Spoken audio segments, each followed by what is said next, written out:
परमात्मा कबीर देव जी स्वयं सतलोक से आते हैं, जहाँ हम सभी का उद्गम स्थल है, जहाँ हम सभी उत्पन्न किए गए थे, जहाँ हम रहा करते थे, वो सतलोक है। सतलोक का अर्थ है शाश्वत स्थान। शाश्वत मीन सदा रहने वाला, जिसका कभी नाश ना हो। हम वहाँ रहा करते थे सतलोक में, हमारा जन्म और मृत्यु नहीं होता था, वृद्ध अवस्था नहीं थी। वो अनाम्य लोक है। अनाम्य का अर्थ होता जिसमें कोई रोग ना हो। एक अनामी लोक है, वो अलग है। अनाम्य का अर्थ होता जिसमें कोई रोग ना हो। हम उस लोक में रहा करते थे और हम अपनी गलती के कारण, अपनी नासमझी के कारण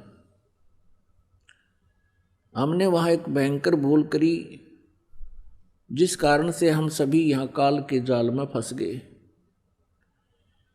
ये काल का लोक है जो श्रीमद् भगवद गीता अध्याय नंबर 11 के श्लोक 32 में खुद कहता है कि मैं काल हूँ अर्जुन, अब सभी को खाने के लिए आया हूँ, सबका नाश करूँगा। अर्जुन श्री कृष्ण को बहुत अच्छी तरह जानता था। श्री कृष्ण अर्जुन के साले थे, क्योंकि श्री कृष्ण की बहन सुभद्रा अर्जुन से ब्याही थी। और उसके पश्चात भी उस समय जब वो काल प्रकट हुआ, काल आया, प्रवृत्त हुआ, श्री कृष्ण जी के शरीर में प्रवेश हो करके और फिर शरीर से बाहर निकल के उसने अपना विराट रूप दिखाया, श्री कृष्ण का शरीर ओझल कर दिया। तब अर्जुन पूछता है कि हे महानुभाव, आप कौन हो? मैं आपसे अपरिचित हूँ, मैं बहुत भयभीत भी हूँ। इससे सिद्ध है कि वहाँ वो श्री कृष्ण जी नहीं थे, काल था।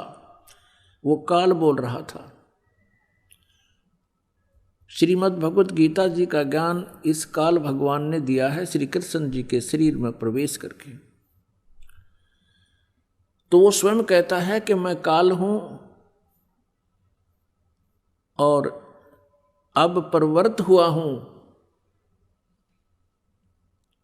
यदि श्री कृष्ण गीता जी का ज्ञान दे रहे होते तो ये शब्द प्रयोग नहीं करते और न ही अर्जुन को ये पूछने की आवश्यकता पड़ती आप कौन है। ये वो काल है जो प्रत्येक कार्य, प्रत्येक कर्म ये धोखे से करता है, प्रत्येक को मिसगाइड रखता है, किसी को भी सत्य से परिचित नहीं होने देता। और गीता जी अध्याय नंबर 4 के श्लोक 5 और 9 में ये खुद कहता है, अर्जुन तेरे और मेरे बहुत जन्म हो चुके हैं, तू नहीं जानता मैं जानता हूं। मेरे जन्म और कर्म अलौकिक हैं। इसके कर्म अलौकिक ऐसे हैं कि ये किसी को सच्चाई से परिचित नहीं होने देता, अपने वास्तविक रूप को कभी किसी के सामने प्रत्यक्ष नहीं करता। ये काल है जिसके लोक में हम फंस गए हैं।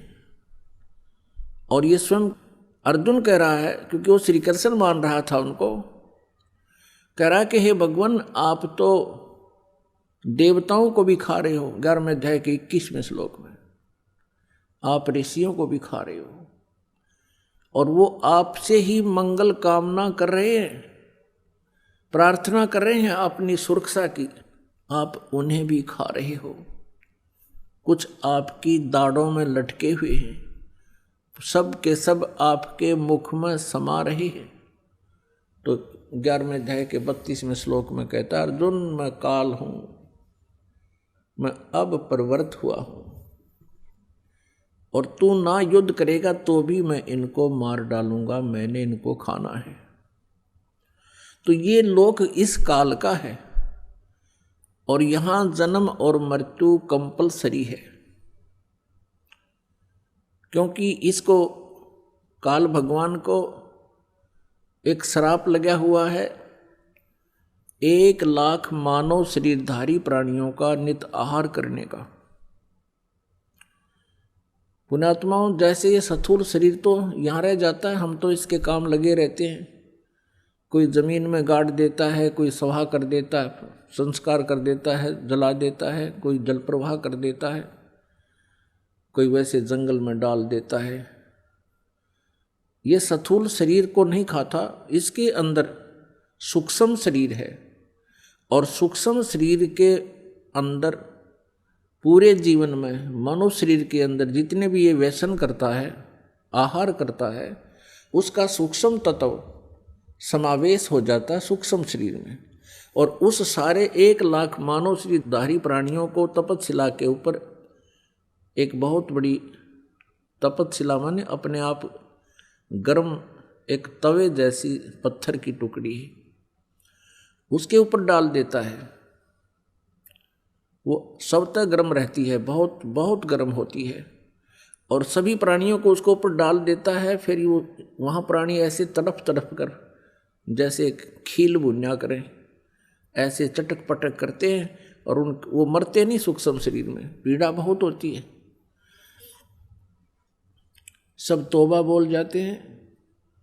उनसे निकले हुए गंध को वो काल खाता है। अपने आत्माओं, जिसका उद्देश्य ही यहाँ खाना है, मारना है और इसीलिए जन्म और मृत्यु यहाँ कंपलसरी है, तो ऐसे लोक में हम रह